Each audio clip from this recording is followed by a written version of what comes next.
부활주일이니까 인사 한번 이렇게 나누시죠. 예수님 부활하셨습니다. 부활의 증인 되시기 바랍니다. 네, 네.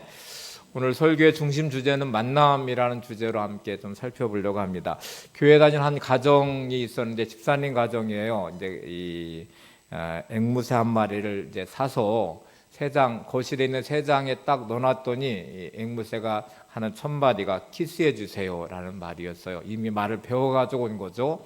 너무 좀 말이 그래서 이게 말을 가르쳐 보려고 애썼지만 다른 말은 전혀 배우지 않고 그냥 계속 키스해 주세요라고 사람이 올 때마다 이제 외치는 거예요. 가족들이 있을 때는 뭐 그게 큰 문제가 되지 않았는데 손님이 올 때마다 이게 이제 키스해 주세요라는 말이 좀 민망하기도 하고 그랬습니다. 신방 기간에 대해서 신방 대원들과 목사님이 오셨는데 어김없이 들어오자마자 키스해 주세요라고 말을 했고 너무너무 미안한 마음으로 예배를 드렸는데 권사님 한 분이 집사님 목사님 댁에도 앵무새가 있는데 그 목사님 댁 앵무새는 사람이 올 때마다 기도합시다 그런데요. 그러니까 목사님 앵무새하고 서로 이렇게 같이 있게 하면 좀 말을 배우지 않을까요? 이렇게 제안을 했어요. 너무 부럽기도 하고 그래서 목사님 앵무새랑 같이 좀 있게 하면 기도해서 이 거룩한 말을 좀 배워서 변했으면 좋겠다는 생각으로 이제 목사님 댁에 앵무새를 가져가서 그 세 장 안에 앵무새를 딱 넣었더니 어김없이 그 앵무새가 키스해 주세요라고 말하니까 목사님 댁 앵무새가 부리를 쭉 내밀어서 키스하더니 주여 감사합니다. 제 기도에 응답해 주셨습니다 하고 답을 하더래요. 이게 만남이라는 게 어떤 변화를 만들어요. 여러분이 이렇게 만나는 수많은 만남들은 그렇게 끝나지 않고 그 만남을 통해 좋은 일이든 나쁜 일이든 좋은 영향이든 나쁜 영향이든 어떤 변화라는 거를 만들어내는데 제가 지난 30여 년의 목회를 하면서 교회를 개척하고 수많은 분들을 만나고 헤어지기도 하고 돌아가신 분들도 계시고 또 이런저런 사정으로 교회를 떠나시는 분들도 계시고 또 이렇게 30여 년 여정 동안 어느 시점에 이제 여러분들도 오시기도 했고 함께 신앙생활 동역자가 됐습니다. 그래서 제가 이렇게 설교 준비하면서 지난 30년을 회상하는데 심리학의 용어 중에 이 파노라마 기억이라는 용어가 있어요. 파노라마 기억은 영화처럼 이렇게 자기 살아왔던 시간들의 장면이 이렇게 스쳐서 지나간다는 말이거든요.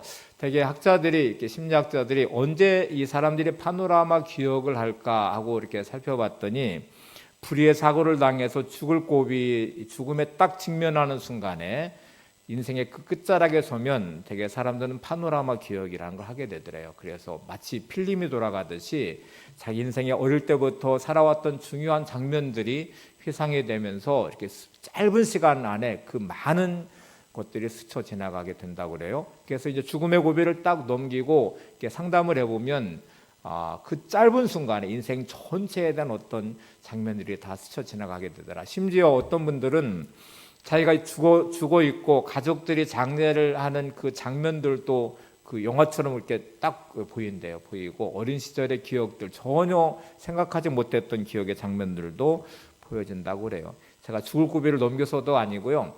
30년의 시간에 이게 목회 여정을 이렇게 가만히 회상해 보니까 마치 파노라마 기억처럼 중요했던 장면들, 만났던 분들, 지금은 함께 신앙생활하지 못하지만 돌아가셨던 분들 포함해서 이렇게 많은 장면들이 떠올라서 감회가 새로웠습니다. 오늘 여러분과 함께 하게 된 것 너무 감사하고요. 특별한 행사를 하지는 않지만 우리가 이렇게 함께 예배하는 자리에 30주년을 맞이했다는 건 제게 큰 감격입니다. 저에게 30년의 이 목회 여정에 가장 중요한 게 뭐예요? 라고 물어보면 말할 것도 없이 만남입니다. 건물도 아니고 뭐 어떤 사건도 아니라 여러분 각자의 이 만남, 또 여러분 자신의 이 서로의 관계 안에서의 만남이 제게는 정말 중요하죠. 이런 말이 있습니다. 인생의 방황은 예수님을 만나면 끝나고 신앙생활의 방황은 좋은 교회에서 신앙생활하면 끝난다는 말이 있습니다. 여러분 예수님을 만나셔서 인생의 방향을 끝내시기를 바랍니다. 특별히 나눔의 교회가 좋은 교회 되기를 소망하고 나눔의 교회 신앙생활할 때 여러분의 신앙의 방향도 끝날 수 있기를 소망합니다. 여행하는 것에 여행의 3대 원칙이라는 게 있다고 그래요. 여행하면 반드시 첫 번째는 좋은 동행이 있어야 됩니다. 여행하는 것은 누가 함께 동행하느냐가 여행을 결정하는 중요한 거예요. 두 번째는 숙박시설이 좋아야 되고요. 세 번째는 먹는 음식이 좋아야 됩니다. 근데 여러분, 두 번째, 세 번째는 중요하긴 하지만 이게 여행의 절대적인 요소는 아니에요. 동행하는 사람과 함께하는 그 행복함이 있으면 조금 불편하더라도 그걸 이겨낼 수 있습니다. 좀 음식이 맞지 않아도 괜찮습니다. 해외여행을 하다 보면 음식이 안 맞는 경우가 많아요. 근데 그 여행이 행복한 이유는 함께 동행하는 사람들이 있기 때문이거든요. 숙박시설이 좋고 나쁠 수는 있지만 이게 절대적이지는 않아요. 근데 아무리 숙박시설이 좋고 먹는 음식이 아무리 좋아도 동행하는 사람이 편하지 않고 그 관계가 친밀하지 않으면 여행은 절대로 행복할 수 없습니다.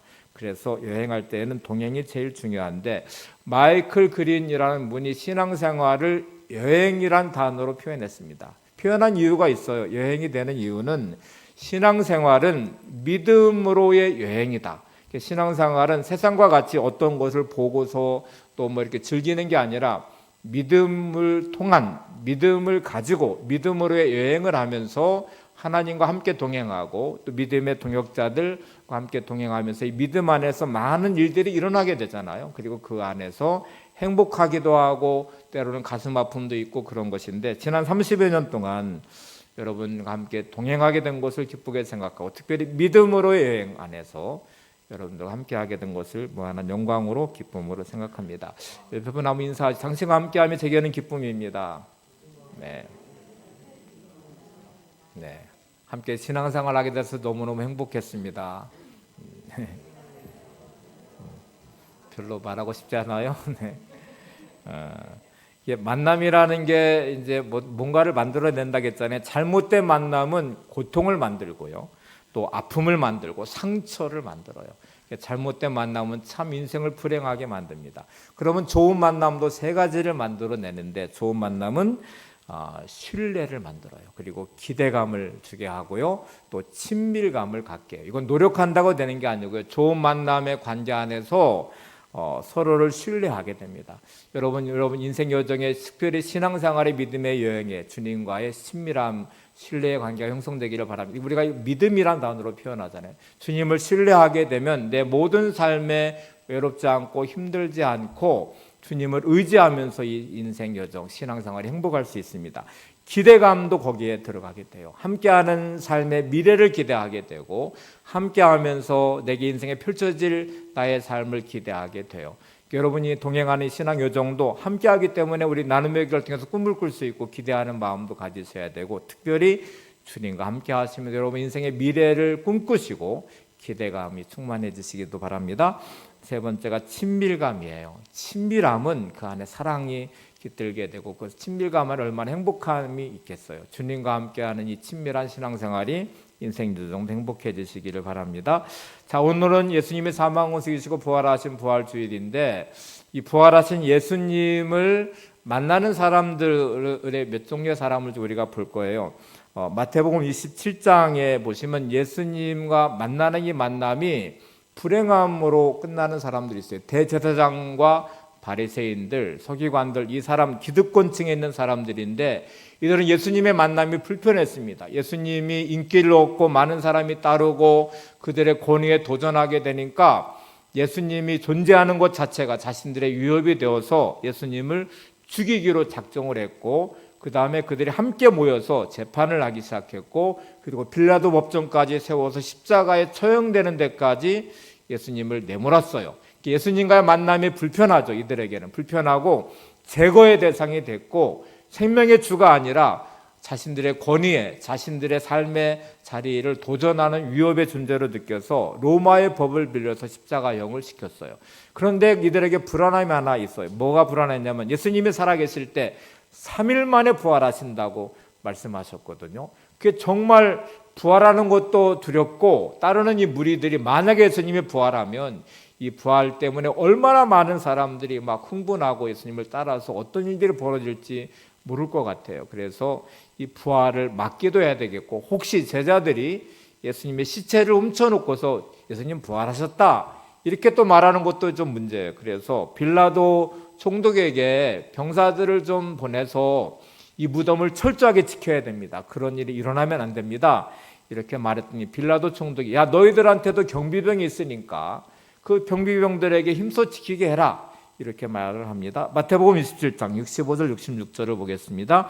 빌라도가 이르되 너희에게 경비병이 있으니 가서 힘대로 굳게 지키라 하거늘 그들이 경비병과 함께 가서 돌을 임봉하고 무덤을 굳게 지키니라. 이들이 예수님의 부활을 막기 위해 세 가지의 조치를 취합니다. 첫 번째는 큰 돌로 막아버렸어요. 한 사람이 절대로 이거를 움직일 수 없는 큰 돌로 그 입구를 딱 막아서 예수님의 제자들이 시체를 훔쳐갈 수 없도록 만들었고, 만약 예수님이 부활하셔도 절대로 이 돌을 밀치고 나오지 못하도록 그러니까 무덤 안에 가둬 넣어버리도록 큰 돌로 입구를 딱 막았습니다. 두 번째는 임봉을 했어요. 그러니까 임봉했다는 말은 법으로 이거를 딱 규정해서 만약에 임봉을 떼면 처벌을 하겠다는 거잖아요.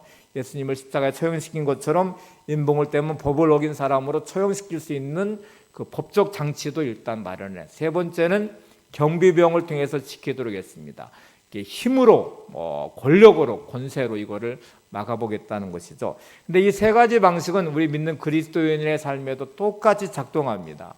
큰 돌로 입구를 막듯이 우리 인생에는 큰 돌로 걸림돌처럼 내 인생을 막아버리는 경우가 참 많아요. 어떤 경우에는 물질의 문제가 큰 돌처럼 나의 인생을 딱 가로막고 더 이상 어떻게 할 수 없도록 앞으로 나가지 못하도록 가둬놔버리는 경우가 많아요. 그래서 이 돈의 큰 걸림돌 때문에 이 돈의 문제 때문에 나는 이제 끝났어 라고 낙심하고 절망하죠. 어떤 분들은 건강에 큰 돌이 앞에 가로막고 있어서, 어떤 분들은 관계에 큰 돌이 가로막고 있고 환경에 큰 돌이 가로막아서 나를 가둬버리고 꼼짝달싹 못하게 만들어버린 경우도 많이 있죠. 그 가운데 많은 사람들이 절망하고 많은 사람들이 분노하고 많은 사람들이 낙심하고 염려하고 두려움에 묶여버립니다. 두 번째, 임봉으로 봉하듯 세상적 가치와 환경과 문제 임봉으로 결박해버립니다. 그래서 마치 세상적 가치를 따라 살아야 되고 세상의 방식으로 살아야 되고 이렇게 임봉해 놓은 이거를 떼면 큰일이 날 것처럼 말씀대로 산다는 건 마치 세상의 임봉을 떼어버리는 경우가 많거든요. 부활의 주님이 이거를 떼버리시듯이 그걸 뚫고 나오시듯이 그래야 되는데 말씀이 속수무책으로 세상의 가치 앞에도 무너지고요.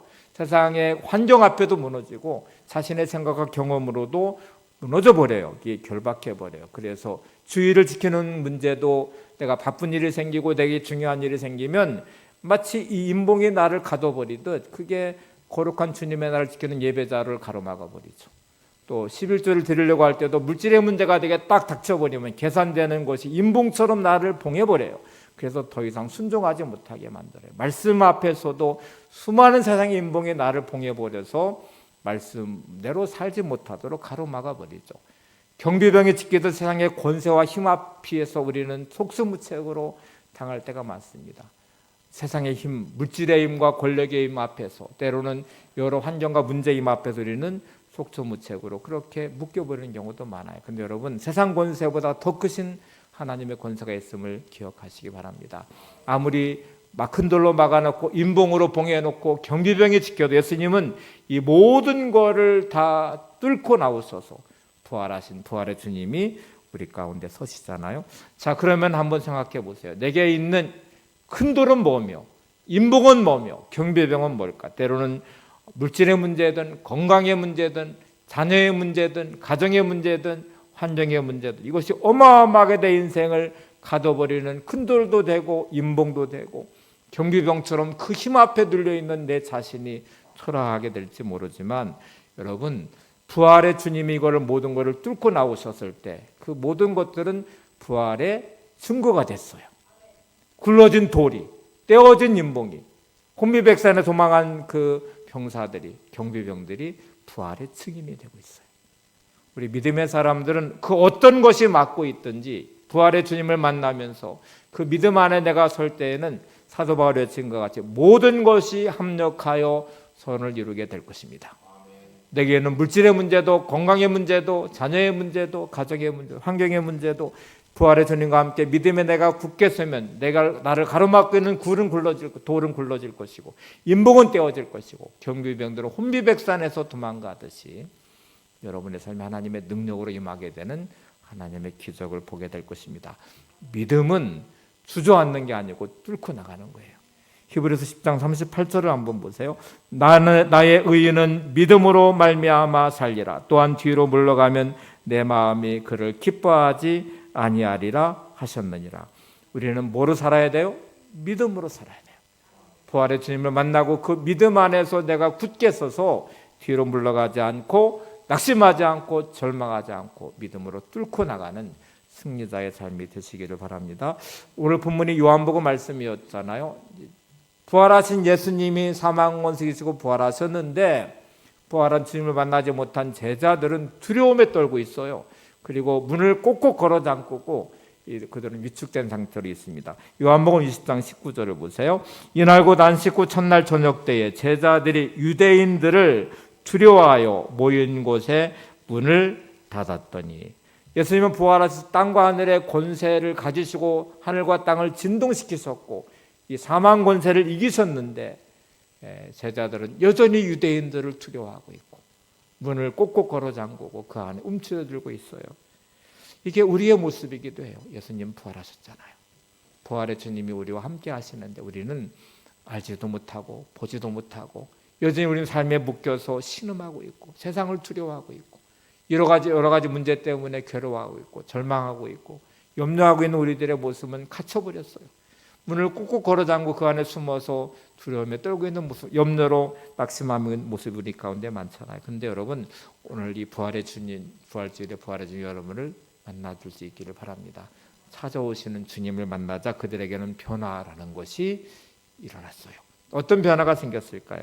요한복음 20장 20절 하반절에 보시면 제자들이 주를 보고 기뻐하더라. 부활의 주님을 만나니까 기쁨이 충만해졌어요. 19절 하반절에 보시면 예수께서 오사 가운데 서서 이르시되 너희에게 평강이 있을지어다. 부활의 주님 오늘 여러분에게 찾아오셔서 이렇게 말씀하십니다. 너희에게 평강이 있을지어다. 두려워하고 낙심하고 절망하고 불안한 여러분을 향해서 주님은 여전히 말씀하십니다. 너에게 평강이 있을지어다. 부활의 주님을 만나면 나의 슬픔이 변하여 기쁨이 돼야 되겠죠. 내 모든 삶의 문제를 떨치고 일어나 부활의 주님과 함께 영광스러운 우리의 삶의 미래를 향해서 도약하는 삶이 되셔야 됩니다. 여러분, 주님을 만난다는 말, 그것은 내 삶의 변화가 일어난다는 말이에요. 그 변화는 평강이 임하는 삶으로, 기쁨이 충만한 삶으로 변화가 일어나야 되겠죠. 예배가 뭘까요? 예배는 하나님을 만나는 시간이잖아요. 부활의 주님을 만나는 시간. 예배는 그러면 기쁨이 회복돼야 되는 시간이고 평강이 넘치는 시간이어야 되고 내 모든 삶의 불안이 다 떠나고 두려움이 사라지고 내 주어진 삶에서 여러 가지 문제 가운데 신음했던 내 자신이 주님이 주시는 평강 가운데 그 평안을 누리며 내 모든 슬픔이 다 사라지고 지는 기쁨 안에서 기쁨 충만한 삶으로 회복되는 자리가 예배의 자리가 되셔야 돼요. 오늘 예배가 그런 예배가 될 수 있기를 바랍니다. 여러분 예배를 드리고 나갈 때 여러분의 마음 깊은 곳에 세상에 줄 수 없는 하늘의 평강이 넘치는 삶으로 세워지시기를 바랍니다. 모든 슬픔이 다 사라지고 하늘에 기쁨이 가득한 삶이 되시기를 바랍니다. 부활은 그래서 우리의 진정한 희망이며 우리의 노래이기도 하고 기쁨이기도 하고 또 성령의 역사하심 있는 자리이기도 하잖아요. 자, 그럼 부활의 주님을 만난다고 다 알아볼까요? 예수님은 분명히 이런 말씀을 하셨어요. 내가 세상 끝날까지 너희와 항상 함께 있으리라. 예수님의 약속은 반드시 지키시잖아요. 하나님은 말씀하신 말을 반드시 이루십니다. 이 말은 다시 말하면 부활의 주님은 지금 우리와 함께 계시다는 말이에요. 임마누엘로 계시다는 말인데 문제는 내가 그 부활의 주님을 보지 못한다는 거죠. 알지 못한다는 거죠. 함께 계시지만 나는 여전히 혼자 있다고 생각하는 것이고 그 문제 안에 신음하고 내 삶의 자리에서 괴로워하고 단식하고 절망하는 모습이 얼마나 많은지 몰라요. 누가복음 24장에는 엠마오로 가는 두 제자가 나오는데요. 예수님이 그들과 동행을 하셨어요. 부활의 주님이. 근데 그들은 예수님을 보지 못해요. 알지 못해요.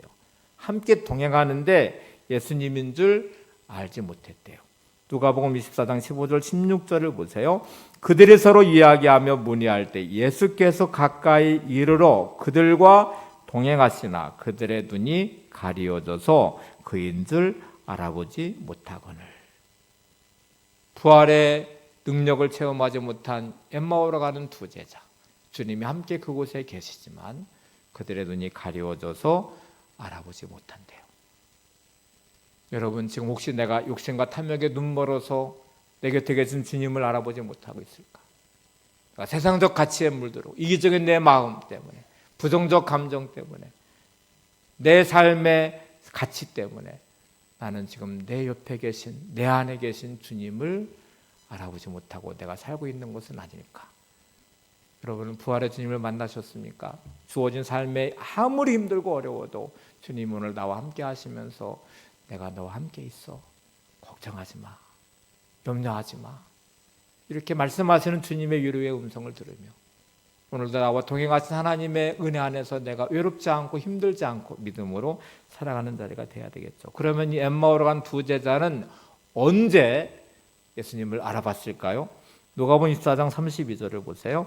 그들이 서로 말하되 길에서 우리에게 말씀하시고 우리에게 성경을 풀어주실 때 우리 속에서 마음이 뜨겁지 아니하더냐 하고, 말씀을 들을 때 그들의 마음이 뜨거워지면서 그들의 영의 눈이 열려지게 됐고 예수님을 알아보게 됐어요. 우리가 말씀을 들을 때 여러분의 마음의 눈, 영의 눈이 떠지시기를 바랍니다. 그리고 말씀으로 마음이 뜨거워지는 인생이 되시기를 바랍니다. 불붙는 인생, 성령 충만한 인생이죠. 우리가 이렇게 말씀을 듣는데 성경을 지식적으로 아는 사람들 여전히 눈이 가리워져서 신앙에 뜨거움이 없어요. 그냥 말로는 예수님을 말하지만 그냥 형식적인 신앙이에요. 지식의 신앙이에요. 인격적인 만남을 갖지 못할 때의 불행함이죠. 우리는 수많은 만남을 갖는데 어떤 만남은 형식적인 만남이에요. 그게 아무런 의미가 없어요. 어떤 만남은 나를 불행하게 만드는 만남이에요. 그래서 만나면 만날수록 힘들어지고 괴로워지고 고통스러워지는 만남이 있어요. 예수님과의 만남은 생명의 만남이잖아요. 우리에게 영생의 선물을 주시고 하나님의 자녀됨의 권세가 있는 자리가 되게 하시고 주님이 동행하심으로 외롭지 않게 하시고 나를 도우시는 주님의 능력으로 그 권세와 능력으로 승리하는 삶을 살아가게 될 것입니다. 그런데 우리는 여전히 무능력하게, 여전히 외로움 가운데 여전히 나 혼자인 것처럼 살아가는 사람들이 많아요. 이거는 부활의 주님을 인격적으로 만나지 못했기 때문에 그래요. 동행하시는데 보지 못하는 엠마오로 간 두 제자와 같이 내 눈이 가려워져서 보지 못하고 있어요. 오늘 부활의 주님을 인격적으로 만나는 믿음의 귀한 자리가 되시기를 바랍니다. 부활신앙을 갖는다는 말은 어떤 의미일 것 같아요? 내가 부활신앙을 가졌어, 내가 주님을 인격적으로 만나서 부활의 주님이 나와 함께 하셔 라고 내가 고백하고 이 믿음에 굳게 선다는 말은 이미 승리자로 서 있다는 말이에요. 어떤 삶의 자리든지 간에 나는 이미 승리자예요. 그 문제 앞에 절대로 넘어지지 않아요. 사람으로도 넘어지지 않아요. 어떤 환경이 가운데 있든지 나는 낙심하지 않아요. 왜냐하면 이미 나는 부활의 주님과 함께 승리자의 자리에 서 있기 때문에 그래요. 저는 이걸 마치 이 경기 중에 녹화 경기를 보는 것 같다고 생각을 해요. 이긴 경기를 녹화로 본다고 생각을 해보세요. 예를 들어 야구를 한번 볼게요. 내가 응원하는 팀이 이겼어요. 내가 그 결과를 이미 알고 있어요. 근데 그 이김이 9회 말에 역전해서 이긴 승리예요. 그러면 1회, 2회, 3회 지나가면서 우리 팀이 지고 있어요.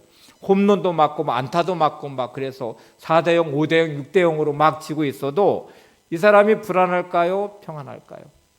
평안하죠. 그 경기를 지켜보는 가운데 짜증나고 화가 날까요? 아니, 이미 승리했거든요. 이렇게 내가 지고 있는 경기를 보고 있지만 9회 말에 역전시킨다는 걸 알고 있기 때문에 그 경기를 편안한 마음으로 볼 거예요. 여러분, 우리는 주님이 이미 승리하셨습니다. 사망못에 이기시고 부활하셔서 부활의 첫 열매가 되셨어요. 부활한 주님은 우리에게 영원한 생명, 영생을 주셨어요. 그리고 부활한 주님은 우리에게 하나님의 자녀됨의 권세를 주셨어요. 부활한 주님 우리에게 말씀의 능력도 부여하셨어요. 기도할 수 있는 특권도 허락해 주셨어요. 부활 신앙을 갖는다는 말이 뭐예요? 내가 이미 승리자로 서 있어야 되는 자리예요.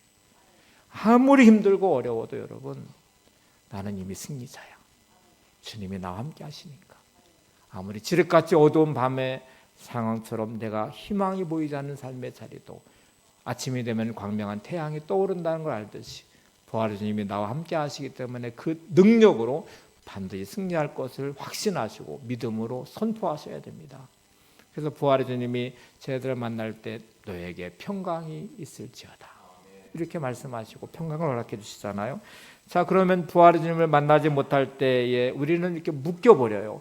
오늘 큰 돌로 막아버리듯 임봉하듯이 경비병이 지키듯이 여러 가지 우리의 삶의 자리에 물질의 문제, 건강의 문제, 자녀의 문제, 가정의 문제, 환경의 문제 할 것 없이 나를 끝없이 가로막고 임봉하고 지키고 위협하고 그런 가운데 우리는 주저앉아서 정말 낙심하고 절망할 수밖에 없는데 부활의 주님을 만난 제자들을 잘 보시면 평강이 임하게 되고 기쁨이 충만하게 되고 또 다른 변화는 꿈꾸는 비전의 사람으로 바뀌어졌다는 것입니다.